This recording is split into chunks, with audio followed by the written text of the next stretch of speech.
Assalamualaikum warahmatullahi wabarakatuh. Bismillahirrahmanirrahim. Alhamdulillah. Allahumma shalli ala sayyidina Muhammad wa ala sayyidina.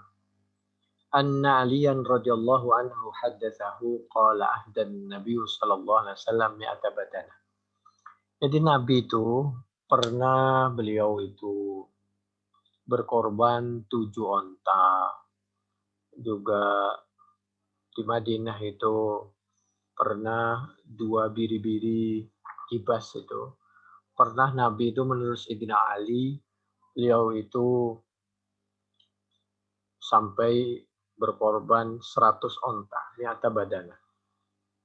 Masya Allah.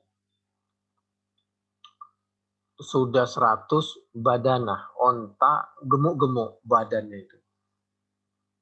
Bisa dibayangkan itu ya, 100. Kalau 150 juta misal kali 100, sudah berapa itu? Itu Bukhari 1718. Jadi apabila ada redaksi yang berbeda, maka perlu dipahami mungkin dalam situasi yang berbeda. Jangan sampai karena perbedaan itu lalu kita kurang harmonis sesama umat Islam. Dan mohon maaf ya, bagi kita yang masih pemula seperti kami ini, jangan sampai kita terlalu fanatik dan harus cerdas juga ketika kita mendengar atau melihat perbedaan tersebut. Atau ketika orang menyampaikan Al-Quran dan As-Sunnah, apakah apa adanya atau ada kepentingan dunia atau kepentingan kelompok atau keterbatasan keilmuan atau ada kepentingan yang lain. Dengan tetap kita berhusnudzon, berprasangka baik. Kalau kita mau mengikuti ya ikuti, kalau kita mau mengikuti yang lain karena dianggap ada juga yang hati-hati atau lebih hati-hati, ya silahkan saja. Tanpa harus kita menyalahkan atau berprasangka kurang baik. Mungkin dalam hal ini berbeda, mungkin di dalam hal yang lain banyak persamaannya. Sifatnya hanya untuk menambah ilmu saja. Jadi contoh begini, ada dalil misal la tusyaddur rihal illa ila salasati masajid.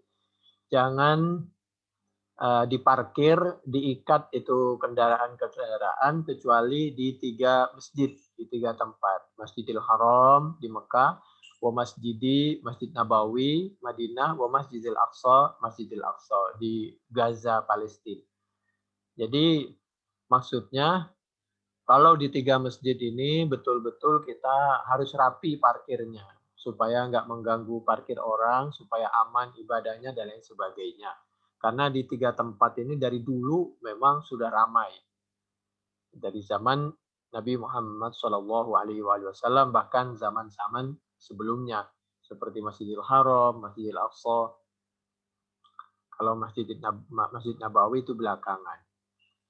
Ada yang memahami dalil la tusyaddur rihal illa ila salasati masajid ini diarahkan untuk kita tidak boleh bepergian. Jadi untuk menyalahkan orang-orang yang ke kuburan.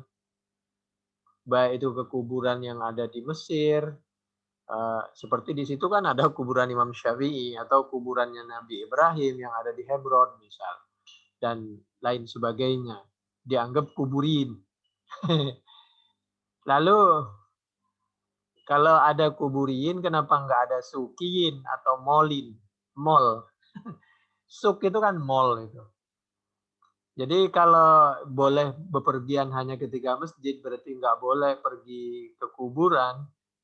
Katanya justru kita diperintahkan ke kuburan kan untuk mengambil nasihat, untuk mendoakan yang meninggal, apalagi kuburannya Nabi. Tapi kalau niatnya datang ke kuburan katanya nggak boleh, karena dalilnya yang boleh itu hanya pergi ke 3 masjid. Jadi ke masjid yang lain, apalagi ke kuburan nggak boleh. Jadi ketika orang ada dalil, ada kalanya dalil itu dipakai untuk pengertian-pengertian yang berbeda, yang mungkin ada kepentingan yang terselubung di sana. Jadi supaya kita bisa lebih cerdas dan dewasa ya, memahami berbagai apa ini ya, ya begitulah keadaan di masyarakat ya. Jadi kalau ke kuburan tidak boleh, ke kuburan itu kan dianjurkan ya untuk mendapatkan nasihat, untuk mendoakan yang meninggal. Ala fazuruha fa innaha tudzakirukumul akhirah dan lain sebagainya. Baik laki maupun perempuan, yang penting tidak ikhtilat dan lain sebagainya. Karena laki perempuan butuh nasihat tentang kematian dan lain sebagainya. Kalau ke kuburan tidak boleh melakukan pepergian kecuali ke 3 masjid, berarti ke mall nggak boleh itu. Lalu kita ke masjid, selain 3 masjid, ke masjid kita juga untuk kajian-kajian, lalu ke sekolah juga nggak boleh. Karena nggak cuma 3 masjid dan lain sebagainya. Jadi ada kalanya dalil Quran dan As-Sunnahnya itu benar, tapi diarahkan untuk sesuatu yang ya kepentingan masing-masing. Begitulah. Jadi kita sendiri harus cerdas ya. Tanpa kita harus bermusuhan, kalau berbeda ya berbeda. Itulah seni hidup dari zaman dulu itu begitu. Itu padahal maksudnya sederhana. Ke kuburan ya boleh untuk mendapatkan nasihat. Niatnya ibadah dan mendoakan, maksudnya ibadah itu kan kalau kita mendoakan kan ibadah. Niat untuk mengingat kematian juga ibadah. Mendoakan yang meninggal juga ibadah. Itu hadis ada yang dari sahabat Abu Sa'id Al-Khudri, ada yang dari sahabat Abu Hurairah radhiyallahu an. Itu di Bukhari 1864 sampai 1197 dari 1189, 1197, 1864, 1995. Itu penjelasannya ada di dalam Fathul Bari juz 4 halaman 89 sampai 96 dari kiri sampai kanan. Ke kuburan itu boleh, bahkan Nabi sampai sholat di kuburan itu. Tidak hanya sekali itu, karena marbotnya itu ada laki, ada perempuan. Dan tidak hanya khusus untuk Nabi. Buktinya apa? Sahabat makmum di belakang oleh Nabi itu tidak. Kalau khusus Nabi udah bilang, karena Nabi nggak pernah menyimpan masalah hukum. Pasti diusir itu para sahabat. Dan itu bukan karena belum disolatin. Tidak mungkin sahabat mengebumikan sahabat yang meninggal belum disolatin. Jadi itu di Bukhari marra ala qabrim mambut fa'ammahum wasaffu alaih. Di dalam riwayat yang lain wasallahu khalfahu. Di dalam riwayat yang lain fa'ata qabrahu fasalla alaih. Jadi itu Bukhari mulai dari 857, 1247 sampai 1340. Fathul Bari juz 2 halaman 438 sampai 440. Jadi dalil la tusyaddur rihal illa ila salatati masajid bukan berarti tidak boleh berkubur itu ya. Tapi ya sudahlah, namanya juga punya pemahaman masing-masing.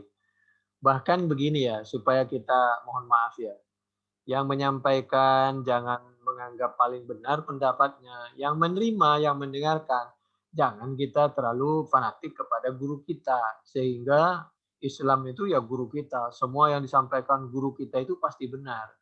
Ya tidaklah, pasti kebenaran dari yang lain juga ada. Jangan terlalu fanatik. Seperti begini, antara Imam Ahmad dengan pengikut Imam Ahmad itu berbeda. Bisa dibayangkan ya. Annahu bahwasanya Imam Ahmad, suila yaitu pernah ditanya siapa Imam Ahmad, an takbili mimbarin Nabi sallallahu alaihi wasallam tentang hukum mencium mimbarnya Nabi. Mimbar yang Nabi buat khutbah Jumat itu. Hukumnya boleh apa enggak ketika Imam Ahmad ditanya. Demikian juga wa takbili qabrihi. Bagaimana hukum mencium kuburan Nabi? Boleh apa tidak? Ketika Imam Ahmad ditanya, falam yara bihi ba'san. Maka tidak melihat siapa Imam Ahmad bihi dengan takbili qabrihi ba'san sesuatu apapun. Enggak masalah. Boleh maksudnya. Boleh mencium mimbar Nabi. Ya, jangankan mimbar Nabi, kuburannya aja boleh dicium. Ya cuma dicium. Kenapa? Kan tidak menyembah untuk menunjukkan kita kangen misal. Kayak kita cium HP aja, kita dapat telepon dari keluarga misal karena kangen misal dari orang tua atau dari pasangan kita karena kangen misal. Diciumlah HP itu. Ya apa hukumnya? Jadi mencium mimbar Nabi, mencium kuburan Nabi, tapi jangan macam-macam ya. Hukumnya begini, tapi kalau dilaksanakan di sana bisa ditangkap kita. Mencium Ka'bah, mencium Quran, sama dengan hukum mencium manusia. Kalau itu istri kita atau suami kita, ya boleh-boleh saja. Yang nggak boleh itu cium orang lain. Jadi falam yara bihi ba'san. Tapi coba perhatikan berikutnya. Wastaba'ada ba'du adba'ihi. Tidak mengakui itu pengikut Imam Ahmad itu. Sehat dzalik. Wastaba'ada menganggap jauh ba'du adba'ihi apa sebagian pengikut Imam Ahmad sehat dzalik kepada kebenaran pernyataan ini. Padahal ini terkenal ini di seluruh dunia. Dan itu diabadikan diantaranya di dalam kitab Fathul Bari, juz 3, halaman 606 di kanan atas, 3 baris dari atas, di sebelah kanan. Coba bayangkan, Imam Ahmadnya begini, muridnya begini. Imam Ahmadnya boleh, menurut muridnya nggak boleh. Ya begitulah seni. Oleh karena itu, boleh kita berbeda. Tapi yang penting jangan berlebihan. Zaman keterbukaan seperti ini, kalau kita baper itu sedikit-dikit bawa ke perasaan. Jadi dikit-dikit kita merasa paling benar. Lalu sedikit-dikit nggak boleh kita berbeda pendapat. Ya, ketinggalan zaman. Jadi ilmu itu, pusat ilmu itu disampaikan saja. Nanti masyarakat itu pasti cerdas sendiri. Justru disampaikan semua agar masyarakat cerdas. Tapi kalau cuma sepotong, melahirkan, itulah seninya ya. Jadi di dalam hadis Bukhari, laula anni ra'aitun Nabiy sallallahu alaihi wasallam yuqabbiluka ma qabbaltuka. Kata Sayyidina Umar, kalau saya tidak melihat Nabi dengan mata kepalaku sendiri mencium kamu wahai batu Hajar Aswad, saya nggak akan pernah cium kamu karena kamu tidak melahirkan manfaat dan mudarat. Cium batu aja boleh, apalagi cium pasangan, apalagi cium Quran. Yang jelas Quran lebih mulia. Nah, Quran itu yang berjasa menyampaikan praktek Al-Quran. Itu Nabi. Jadi mencium kuburan Nabi, enggak ada masalah. Cium mimbar Nabi, disitulah mimbar Nabi berdiri menyampaikan. Nah, Imam Ahmad nggak masalah. Nah, muridnya yang berpendapat berbeda. Begitulah, oleh karena itu sekarang itu kan ada ahli sunnah, ada salafi, ada ingkarus sunnah, ada syiah, ada segala macam. Ya sudahlah, itu pilihan pendapat masing-masing. Boleh berbeda, yang penting tetap menjaga ketawaduan, nggak boleh bermusuhan, dendam, ada perasaan kebencian, selesai. Ya udahlah, itu pilihan masing-masing. Apalagi faman syaa'a falyu'min wa man syaa'a falyakfur. Atau lana a'maluna walakum a'malukum, tanpa kita harus mengkafirkan, menyalahkan yang mana. Enggak usah, enggak penting itu. Zaman sekarang itu enggak penting menyalahkan orang itu. Cukup sampaikan saja. Ada pemahaman seperti ini, dalilnya seperti ini. Ada pilihan pemahaman seperti ini, dalilnya seperti ini. Selesai. Masyarakat nanti yang memilih. Tanpa kita harus mengaku bahwa kita ini paling Qur'ani. Siapalah kita? Kita ini bukan Quran, bukan suci seperti sucinya Quran. Kita ini manusia biasa yang ke kamar mandi, butuh makan, butuh minum, setelah itu ke kamar mandi, tidak suci, umurnya baru 50, 60, 70, 80 tahun, yang sama-sama baru tahap belajar memahami Quran. Bukan kita ini Quran yang pasti benar dan pasti suci. Disitulah permasalahannya sebenarnya. Apalagi coba lihat metode hadis. Metode hadis itu harus jelas. Imam Bukhari belajar ke siapa, sampai kepada Imam Ahmad. Imam Ahmad terus belajar ke Imam Syafi'i ke Imam Malik, dan terus sampai ke atas. Sampai sahabat Anas, sampai Nabi Muhammad Shallallahu Alaihi Wasallam. Jadi nggak boleh melompat ya. Jadi langsung melompat ke Quran tanpa kita menghargai guru yang ada ini pendapatnya. Boleh kita ke Quran, tapi sambil menghargai pendapat beliau-beliau ini. Karena yang paling tahu kepada Al-Quran itu adalah Allah. Lalu muridnya, yaitu nomor satu adalah Nabi Muhammad SAW. Bagaimana praktek Al-Quran, penjelasan Al-Quran dan prakteknya, ketetapannya menurut Nabi itu seperti apa. Baru sahabat, baru tabi'in, baru tabi'in, baru a'imah, baru ulama. Kita ini orang baru. Jangan sampai lompat begitu lalu yang lain salah semua. Kan manusia bisa salah bisa benar. Saya Quran. Lah, emang yang lain nggak pakai Quran apa? Jadi begitulah, itu Bukhari 1597, 1605, 1610. Ini diceritakan oleh Sayyidina Umar ya. Itu penjelasannya ada di dalam kitab Fathul Bari juz 3 halaman 589 sampai 607. Demikian mudah-mudahan bermanfaat. Wallahu a'lam bishawab. Assalamualaikum warahmatullahi wabarakatuh.